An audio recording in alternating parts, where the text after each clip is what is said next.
अगर मैं पोलैंड जाऊंगा तो वे मुझे मारेंगे या मुझे जान से मार देंगे। सच में मैं पोलैंड जा रहा हूँ।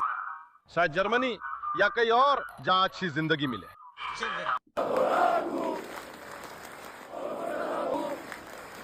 पोलैंड सिर्फ पोलिश लोगों के लिए।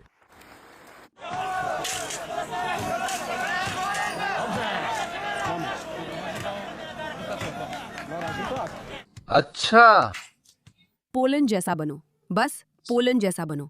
तुम्हें नस्लवादी होने की जरूरत नहीं है। तुम्हें बुरा इंसान बनने की जरूरत नहीं है। तुम्हें हिंसक होने की जरूरत नहीं है। अगर तुम तीसरी दुनिया के देशों को अपने देश में लाओगे तो तुम्हारा देश भी वैसा ही बन जाएगा। इसी वजह से पोलैंड तीसरी दुनिया के देश जैसा नहीं लगता। सच कहूँ तो पोलैंड से आई फुटेज हैरान करने वाली है, लेकिन आपको समझना चाहिए कि वे क्या और कैसे करते हैं, क्योंकि ये सच में अद्भुत है। वे ये मिसाल कायम कर रहे हैं कि उस आप्रवासन संकट से कैसे निपटा जाए जिसने यूरोप को जकड़ लिया है। स्वागत है, मैं यहाँ हूँ। यही सीमा पर वापस धकेलने की कार्रवाई है और हम आपकी मौजूदगी की सराहना करते हैं। नोटिफिकेशन बेल ऑन करें, सब्सक्राइब करें, वीडियो को हाइप करें। अब आप मूवमेंट का हिस्सा हैं।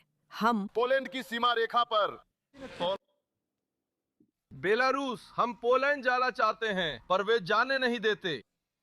हम जंगल में हैं, यहाँ बहुत ठंड है और बारिश हो रही है। हम आग नहीं जला सकते। हमारे साथ बच्चे हैं, सुबह तक वे मर जाएंगे। सच में? और हमें मदद चाहिए और बहुत ठंड है। मेरी पत्नी बीमार है। हम पोलैंड जाना चाहते हैं, मदद चाहिए। उन्हें बताओ, वे हमें जाने नहीं देते। उन्होंने कहा अगर मैं पोलैंड जाऊंगा तो वे मुझे मारेंगे या वे मुझे मार डालेंगे। सच में मैं पोलैंड जा रहा हूँ। शायद जर्मनी या कोई और जगह जहां अच्छी जिंदगी मिले। देखिए, यही वो तरह का दुष्प्रचार है जो वे आप पर थोपेंगे ताकि आपको बताए कि देशों का प्रवासियों को अंदर न आने देना कितना भयानक है, कि पोलैंड की ये नीति है, पोलैंड कितना भयानक है। इस वीडियो में क्या हो रहा है वो ये है कि ये आदमी एक अवैध सीमा पर आया है जहां से उसे जाने की अनुमति नहीं है, और उसे अच्छी तरह पता है कि उसे वहां से जाने की इजाजत नहीं है। ये अवैध है, ये सीधी सी बात है। आप पुलिस को देख सकते हैं, और फिर भी जो वो करता है वो ये है कि वो ये नहीं कहता कि अरे हमने गलती की, हम कुछ अवैध कर रहे हैं, शायद हमें कोई दूसरा देश ढूंढना चाहिए जहां ये कानूनी हो। बल्कि वो कह रहा है तुम लोग कितने बुरे हो, हमारा क्या, हमारे बच्चों का क्या, मेरी पत्नी का क्या। शायद आपको उन्हें यहाँ लाना ही नहीं चाहिए था, क्योंकि ये जगह आपके लिए नहीं है। लेकिन वे सहानुभूति पाने की कोशिश करते हैं और पोलैंड को बुरा बताते हैं, क्योंकि वहां सहानुभूति नहीं मिलती। विडंबना ये है, अगर आप इस व्यक्ति और उसके बच्चों के लिए सहानुभूति रखते हैं तो अपने बच्चों और समाज के लिए नहीं रख पाएंगे। इसी वजह से जब आप अभी पोलैंड को देखते हैं तो पोलैंड सुंदर और शानदार दिखता है, और जैसा कि हमने हमेशा उम्मीद की थी और चाहा था, वैसा ही सब कुछ हमें यूरोप में देखने को मिल रहा है। पोलैंड में एक खूबसूरत शाम है। यहाँ शांति है, यहाँ सन्नाटा है, यहाँ सब कुछ शांत है, यहाँ कोई हिंसा नहीं है। यहाँ सड़कों पर सिर काटने की घटनाएं नहीं होती, ना ही चाकू मारने की वारदातें या अवैध प्रवासियों द्वारा किसी भी तरह का बड़ा अपराध होता है। पोलैंड के लोग समझ गए हैं कि सीमा पर खड़े उस आदमी से बुरा व्यवहार करने की बात नहीं है, ये लोगों की सुरक्षा के बारे में है। और कभी कभी आपको वैसे ही करना पड़ता है जैसे जब आप वेतन कमाते हैं, तो आप उसे सड़क पर हर किसी को नहीं बांट देते ताकि उनके पास पैसे हों और आपके पास कुछ भी ना बचे, क्योंकि वो बेवकूफ़ी होगी। अगर आपका समाज है तो आपको अपने लोगों की दूसरों से ज्यादा चिंता करनी चाहिए।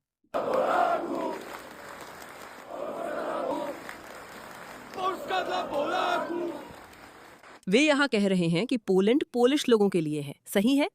और ये एक ऐसी पागलपन भरी बात बन गई है जिसे लगभग नस्लवादी कहा जाने लगा है। ये पोलिश लोगों के लिए है। वे ये नहीं कह रहे हैं कि पोल्स का रंग क्या है, पोल्स किस प्रकार के हैं, या पोल्स का धर्म क्या है। वे कह रहे हैं कि पोलैंड में वही रह सकते हैं जो पोलैंड में पैदा हुए हैं और पोलिश नागरिकता रखते हैं। बाकी लोगों को तभी अनुमति है जब वे समाज में अच्छा योगदान दें। वे ना तो इस्लामिस्ट या अश्वेत के खिलाफ है, ना ही कोई नस्लवादी बात कह रहे हैं। वे कह रहे हैं कि हम देश की रक्षा करना चाहते हैं।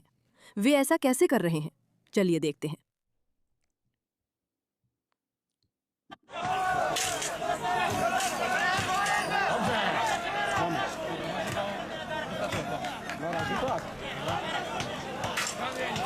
जब अवैध प्रवासी किसी देश में आते हैं तो हम अक्सर नावों की कल्पना करते हैं, क्योंकि मीडिया ने सीरियाई शरणार्थियों की यही छवि दिखाई है।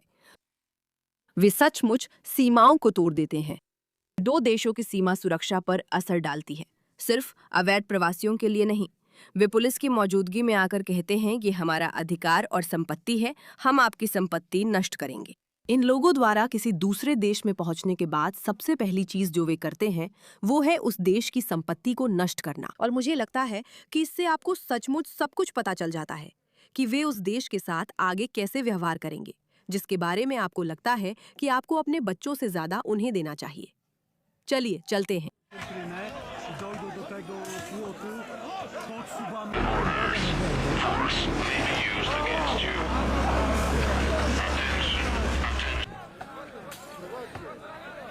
वे सचमुच यहाँ बॉर्डर पर कांटेदार तार काट रहे हैं।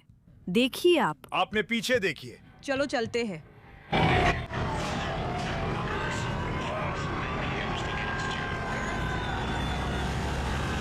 जाओ। पोलैंड इसमें दिलचस्पी नहीं रखता। यहाँ सीमा है और लोग भागकर पार कर रहे हैं। आप देख सकते हैं वे दौड़ रहे हैं। पोलिश पुलिस कहती है यहाँ सीमा है, इसे कानून और व्यवस्था कहते हैं। ये हमारा देश है, आप यहाँ से नहीं आ सकते। वे सचमुच शारीरिक रूप से सीमा को तोड़ने की कोशिश कर रहे हैं। उन्हें क्या लगता है कि क्या होने वाला है? वे इस तरफ पहुंचेंगे और पुलिस उन्हें नहीं रोकेगी। कम आईक्यू वाले लोग हैं। मैं क्या कहूँ? पुलिस कहती है माफ कीजिए, पीछे हटिए, बाहर जाइए, हमारे क्षेत्र से निकल जाइए, आपका यहाँ स्वागत नहीं है। बस इतना ही। ये आसान है, ये सरल है, इसमें कोई जटिलता नहीं है। जब तक आप कानूनी प्रक्रिया से नहीं आते, आपका यहाँ स्वागत नहीं है। अब पोलिश सांसद डोमिनिक को देखें। शून्य, शून्य अवैध प्रवासी। जैसे शून्य का मतलब शून्य होता है, हम किसी को भी अंदर नहीं आने देते। ये बस एक तथ्य है। यूरोपीय होने के नाते आपको अपने नेताओं पर दबाव डालना चाहिए और कहना चाहिए पोलैंड जैसा बनो। शून्य मतलब शून्य। आपको क्या लगता है कि कई दूसरे यूरोपीय देश आपको नस्लवादी या फांसीवादी कहते हैं? मुझे इससे कोई फर्क नहीं पड़ता, मुझे कोई परवाह नहीं है। वे मुझे गुलाबी एल्फ या हाथी भी कह सकते हैं। यही मैंने 2018 में कंट्री न्यूमैन पर कहा था।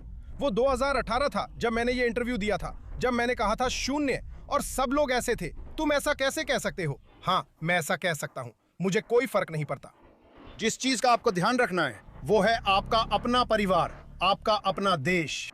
अपनी सुरक्षा का ध्यान रखो, सुरक्षित रहो दोस्तों।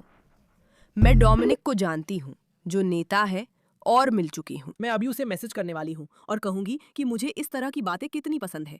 देखो, हाँ, उसके विचार थोड़े तीखे हो सकते हैं, लेकिन बात यह है कि अगर आप मीडिया की ये बहुत नस्लवादी है, ये घिनौना है, तुम ऐसा कैसे कह सकते हो जैसी बातें एक तरफ रख दें और सच में सिर्फ उसकी बात सुने। वो कहता है हमारे देश में कोई अवैध व्यक्ति नहीं आना चाहिए।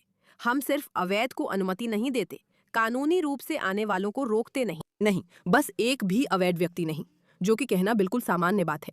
जैसे कि हम अपराध की अनुमति नहीं देते, हम किसी भी अपराध की इजाजत नहीं देते, हम 50% अपराध की अनुमति नहीं देते, हम किसी भी अपराध की इजाजत नहीं देते। ऐसी बात कहने में कुछ भी पागलपन नहीं है। और फिर भी हमें मुख्य धारा की मीडिया द्वारा सचमुच इस तरह से प्रभावित किया गया है कि अगर मैं कहूं कि मैं अपने देश में एक भी अवैध प्रवासी को आने नहीं दूंगी तो मुझे किसी तरह से नस्लवादी समझा जाता है, और इस आदमी को भी किसी तरह से नस्लवादी समझा जाता है। ये पागलपन है। फिर पूछे क्या वो नस्लवादी है? शायद। मुझे उनकी सभी नीतियों की जानकारी नहीं है, लेकिन उनका कहना है कि देश सही काम कर रहा है और अवैधता की अनुमति नहीं देता। फिर भी उन्हें नस्लवादी कहा गया है। ये तो थोड़ा पागलपन है ना? जैसे कोई और राजनेता उठकर कहे कि हाँ, मैंने एक खास अपराध को शून्य तक ला दिया है क्योंकि वो कानून के अनुसार अपराध है। लोग कहेंगे शानदार, बहुत अच्छा किया, यही तो करना चाहिए था। और फिर भी यहाँ ऐसा है कि नहीं? तुम तो नस्ल भेदी हो। तुम इस देश में अपराध नामुमकिन बना रहे हो, इसलिए तुम नस्ल भेदी हो। ये पागलपन है। ये सच में हैरान करने वाला है कि उन्होंने हमें मनाने के लिए कितनी दूर तक चले गए हैं। और ये सिर्फ नेताओं की बात नहीं है ना? ये सिर्फ मजबूत सीमाओं या ऐसे नेताओं की बात नहीं है जो अपने देश की रक्षा करने से नहीं डरते। सबसे जरूरी बात मुझे लगता है कि ये राष्ट्रवाद के बारे में है। ये उस बात के बारे में है कि लोग ये कहने के लिए तैयार है और फिर से राष्ट्रवाद को बहुत बहुत बुरी छवि मिलती है, क्योंकि आप जानते हैं नाजी पार्टी की वजह से। लेकिन जैसे लोग ये कहते हैं कि हमारा देश वो चीज़ है जिसे हम पसंद करते हैं, हम उसका समर्थन करते हैं और हम उसमें दूसरों से ज़्यादा विश्वास करते हैं, क्योंकि वो हमारा है और हमारे परिवार जैसा है। आप जानते हैं, परिवारवाद कोई बुरी चीज़ नहीं है। मुझे अपनी माँ की ज़्यादा परवाह है बनिस्बत आपकी माँ के। अगर इससे आपको बुरा लगे तो माफ़ कीजिए। और मुझे अपने बच्चे की ज़्यादा परवाह है बनिस्बत आपके बच्चे के। और मुझे अपने देश की ज़्यादा परवाह है बनिस्बत आपके देश के। ये बस सामान्य है, ये बस सामान्य है। लोगों ने इसे ऐसा बना दिया है कि अगर आप ऐसा सोचते हैं तो आप पागल नस्लवादी हैं। इसका मतलब ये नहीं कि आपको दूसरों से नफरत करनी है।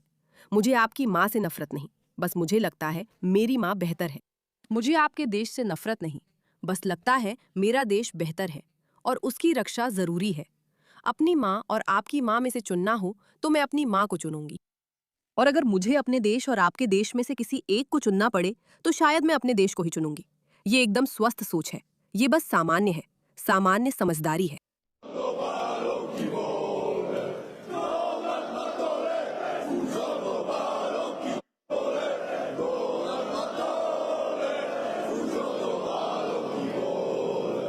देखिए, जब बहुत सारे लोग सड़कों पर जोर जोर से नारे लगाते हुए मार्च करते हैं तो वो थोड़ा डरावना लग सकता है और मुझे लगता है कि इसी वजह से इन लोगों की छवि थोड़ी खराब हो गई है। लेकिन देखिए, पॉलिश लोग कह रहे हैं ये हमारा देश है। हम नहीं चाहते कि बुरी सोच वाले या अपराध करने में बेझिझक लोग यहाँ आएं। जब उनका अपराध सामने आता है, मैं आपको हमारे पहले वीडियो की शुरुआत याद दिलाना चाहूंगी। इसके बजाय ये कहने के बजाय कि हाँ मुझे माफ कर दीजिए या आपको बुरा महसूस करना चाहिए, वो सही नहीं है, ये ठीक नहीं है और अच्छे से काम नहीं करेगा। इसलिए आपको पोलैंड जैसा होना चाहिए। धन्यवाद।